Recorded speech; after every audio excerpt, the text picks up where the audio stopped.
This year was the first time that I ever played a Metroid Prime game, or a Metroid game for that matter. When the Switch 2 was announced and I knew that Metroid Prime 4 would be on the way, I finally decided to play my copy of Metroid Prime Remastered, and I immediately fell in love with it.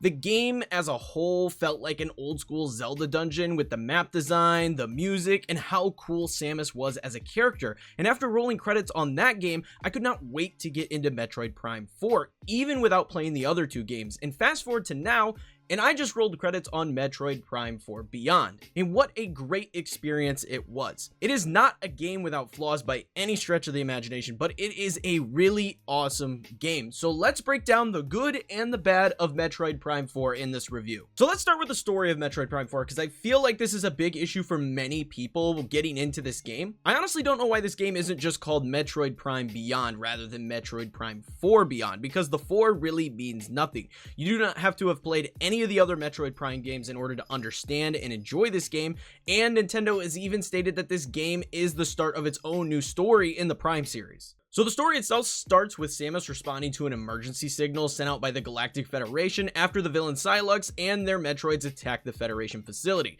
During this defense, Psylux blasts an artifact and Samus is transported to the unknown world by the name of Viros.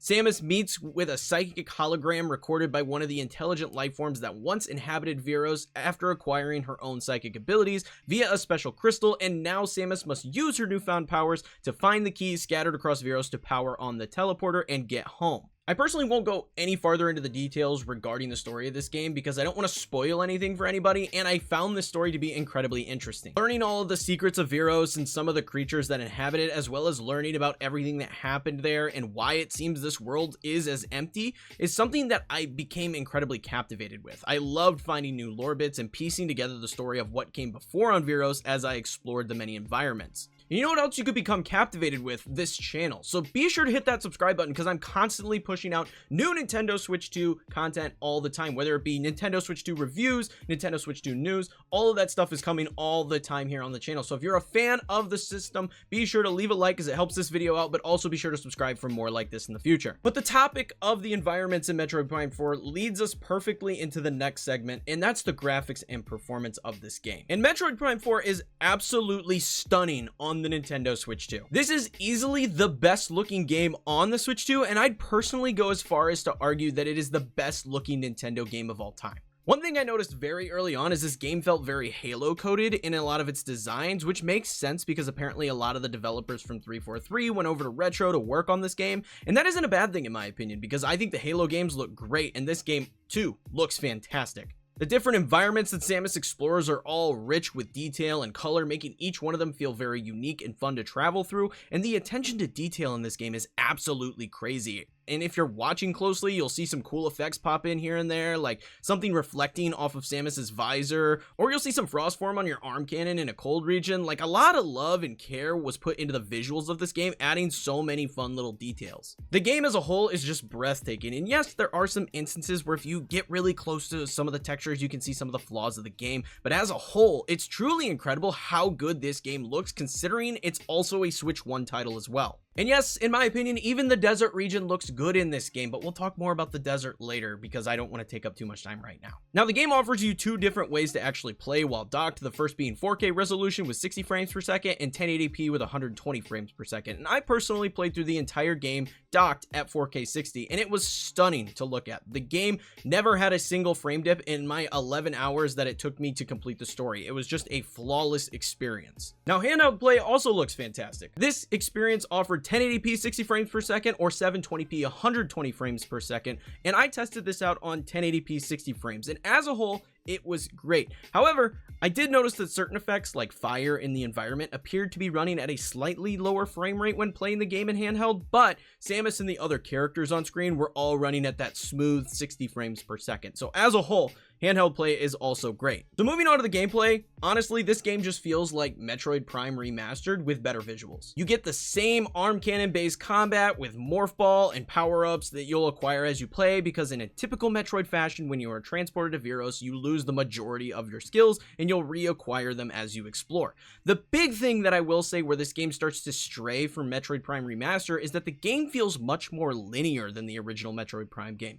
Metroid Prime Remastered had a map design that felt like a spider web with all of these different strands connecting with tons of hidden rooms containing power-ups and secrets to find.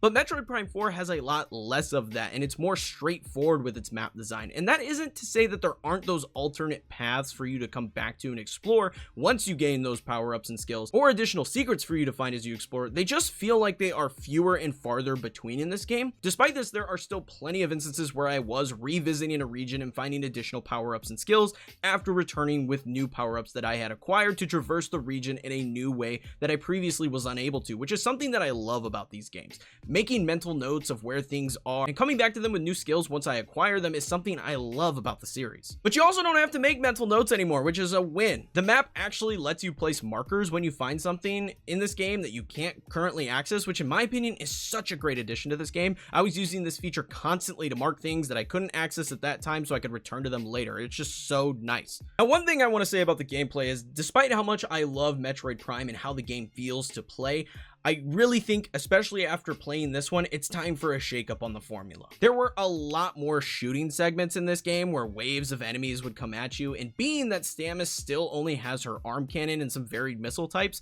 these segments just felt a bit dull. Personally, the change I think that would fix this issue is giving Samus an arm cannon that transforms into different weapon types, still keeping the traditional arm cannon that does the standard blast and charge blast with missiles, but allow the cannon to transform into things like ARs with rapid fire, or snipers to take on long range attacks, and other varied weapon types to help change the flow of combat a bit rather than just spamming the A button and sending blasts out.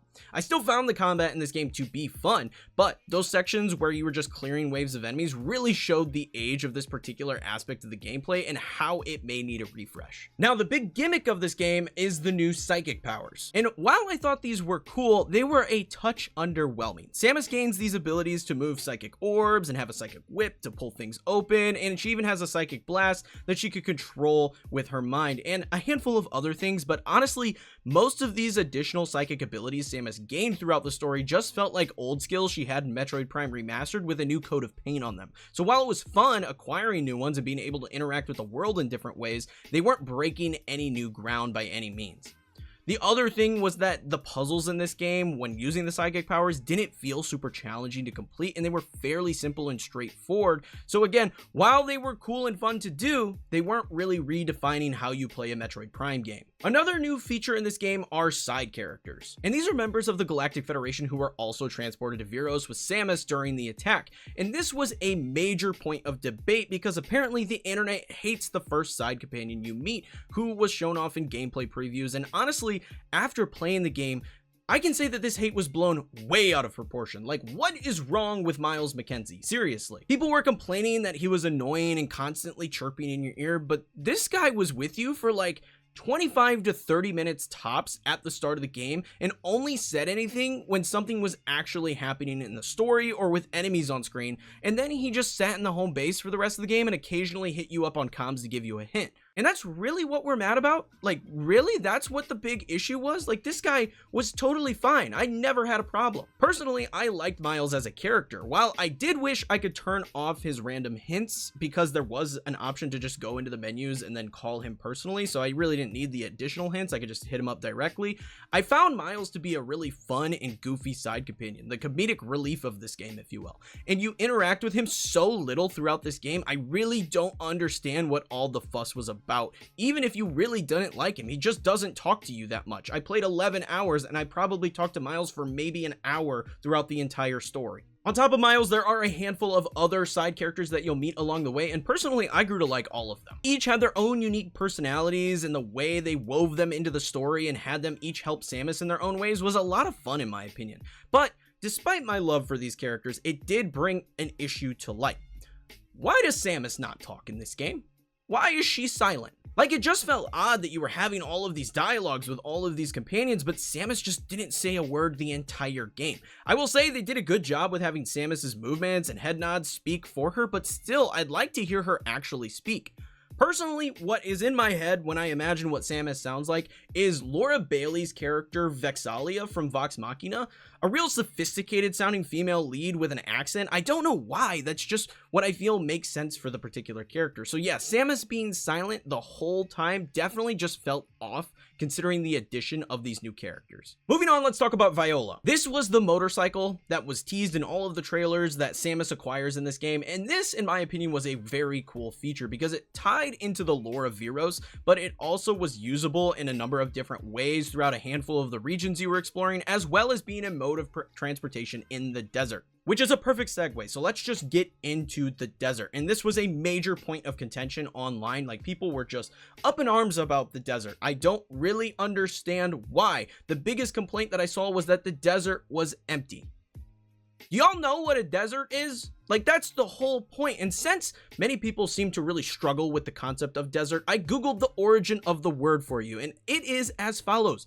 The word desert comes from the Latin desertus, which means abandoned or laid waste, from deserere, I don't even know how to pronounce it, I'll be honest, to forsake, meaning an empty, unfrequented place evolving to an arid land sense in English from the Latin desertum, which means thing abandoned. So, a desert, by definition, is empty. It's deserted. But now that we've cleared that up, let's go on to what this desert actually felt like. This region is very much the Hyrule field of this game, being simply a connecting point to each of the main locations you'll be exploring, and Viola is essentially Epona.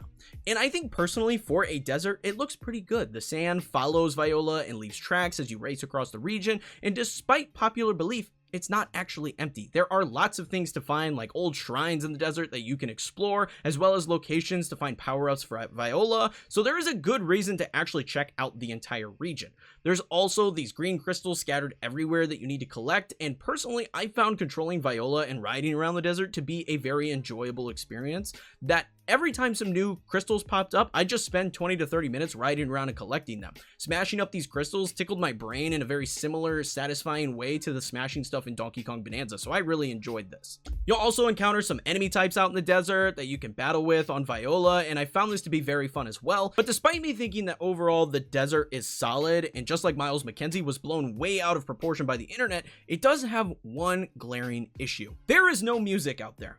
And that is super dumb. Now, there has been some misinformation out there regarding this lack of music. So originally, people thought it was directly tied to the new Samus amiibo. And if you scan this amiibo, you'll unlock the Viola radio, allowing you to have music out in the desert. And people thought that this was the only way to unlock it, which admittedly would be very bad if this was truly the only way. However, this information is incorrect. There are some mixed reports right now to the exact unlock requirements, but it seems unlocking this is either tied to 100%ing the game or tied to beating the game, so this feature is not actually locked behind an amiibo paywall as everyone thought. However, this is still an incredibly stupid design choice. I'm all for locking stuff behind 100% in a game, but something as big as music for an entire region is just dumb.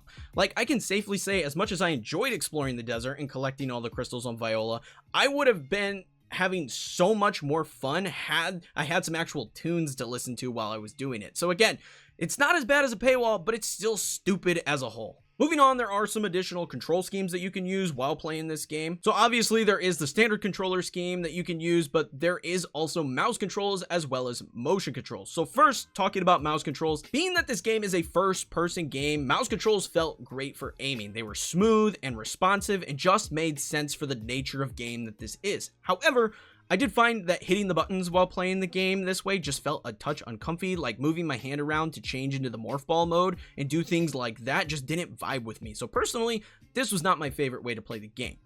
Now, motion controls were quite nice. This felt like I was playing the game with a Wii remote, and I thought this was really solid. This control scheme made it easy to hit the other buttons and go into morph ball mode and things like that. So between the two alternative control schemes, motion controls gets the win for me personally. But I played the entire game with my Pro Controller. That's how I played Metroid Prime Remastered, and with the lock-on targeting nature of this game, the Pro Controller just felt very natural to use and play. So for me, that's my preferred playstyle out of all the control schemes in this game. Now, the last thing I want to touch on is the difficulty of this game. This game is way easier than Metroid Prime Remaster. I actually only died twice, and both of those deaths came from the final boss. I did not die any other time playing this game.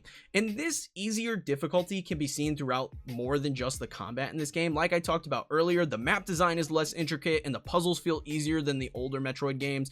And I personally enjoyed Metroid Prime Remastered, but I think the change to make this game easier was honestly necessary due to the time we are in gaming. Right now, in gaming, people have shorter attention spans than ever, and there are more games to play than ever. So if this game was as hard as older Metroid games, I could see it turning many players off, versus this experience still provided some fun challenges and puzzles, but was never like beat my head into a wall because I'm lost and I don't know what to do. Like, this game will likely lead to more people actually finishing it due to the difficulty, which in my opinion is a good thing. I like difficulty, but if Nintendo wants more people to get into the Metroid series and actually finish them, this was the right call. So to wrap this review up, after we all waited since the launch of the original Nintendo Switch for Metroid Prime 4, what are my thoughts on this game? Personally, I think this game is fantastic. The world of Viros is full of secrets and lore for you to uncover throughout your journey. The visuals are the best the platform has to offer at the moment, and there are just a feast for your eyeballs, whether you're playing docked or handheld. The gameplay does show its age in some segments of the game, which leads to me saying a rework would be welcome, but it's still classic Metroid Prime fun. The complaints of the internet regarding Miles McKenzie and the desert were definitely blown out of proportion, and I found them both to be fine additions, and I also enjoyed the other side characters that you are introduced to throughout the game to be very fun. Now, despite the simplified nature of the game with its map design and puzzles, it's still an incredibly satisfying and fun experience to play through, and the multiple control schemes give you plenty of ways to actually enjoy and play through this game based on how you prefer to play it. Personally, for me, this game is up there with one of my favorite games of the year right now, and it is one I highly recommend. It's a refreshing jump back into the world of Metroid Prime, and I really hope to see this game succeed and see Nintendo bring us more Prime games without that 18-year gap between them. So those are my thoughts. Let me know in the comments below. Are you guys into this? Are you going to be picking up Metroid Prime 4 Beyond? Let me know all your thoughts. But like I said, that is going to be it. Leave a like, comment, and subscribe. It helps me out, helps the video out, and helps the channel out immensely. But until next time, peace.